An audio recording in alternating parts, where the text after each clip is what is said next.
Hello and welcome to CMS Forex News. I'm market analyst Nick Nassad. Today's Tuesday, October 6, 2009. We start in the land down under. As late yesterday evening, the Reserve Bank of Australia surprised markets by raising interest rates by a quarter point to 3.25%. With economic conditions in Australia stronger than expected, unemployment not rising as high as feared, and private demand rebounding, the bank's governor, Glenn Stevens, decided it was time to ease the bank's loose monetary policy. In his words, with growth likely to be close to trend over the year ahead, inflation close to target, and the risk of serious economic contraction in Australia now having passed, the board's view is that it is now prudent to begin gradually lessening the stimulus provided by monetary policy.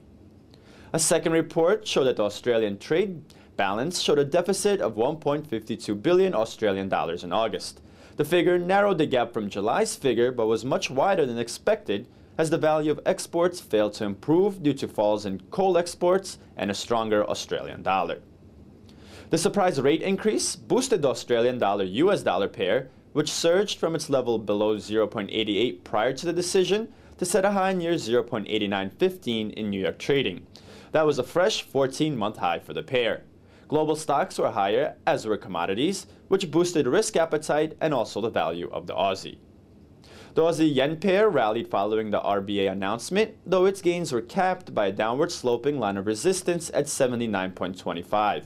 Since hitting a low on Friday near 76.30 in the wake of the non-farm payroll release from the US, the Aussie has rallied about 280 pips. The Euro-dollar pair rose in today's trading, extending its gain streak to a third session. Today's action saw the euro climb above its resistance from the middle of last week near 1.4670, with its rally stalling at the 1.4760 area around noon New York time.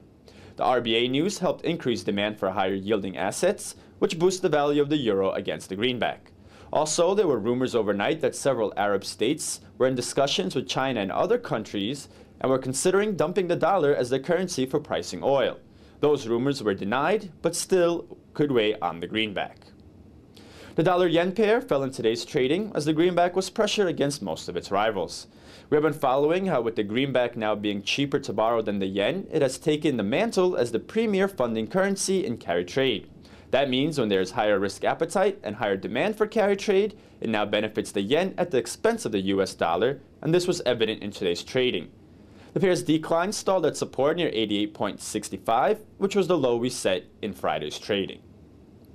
The pound-dollar pair rose initially in today's trading but fell back down in favor of the greenback as the UK released weak industrial production figures.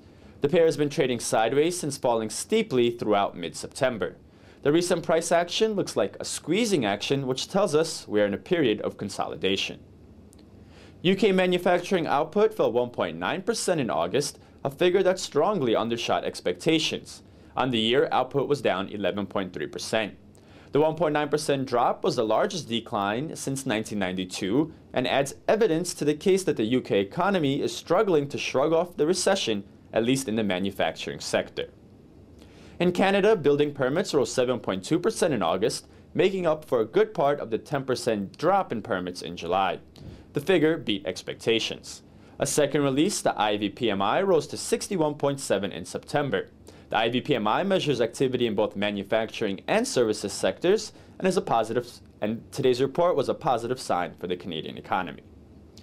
With commodity currencies boosted by the risk appetite from the RBA interest rate increase and rising stocks and commodities, the US dollar-Canadian dollar pair fell about 160 pips from its open to test the 1.0545 area, a one-year low for the pair. That move broke down below a recent support trend line around 1.0680. Tonight, the UK will post three releases: a private monthly GDP estimate, an index on consumer confidence, and its BRC shop price index. Australia, meanwhile, will post data on its construction sector and on home loans.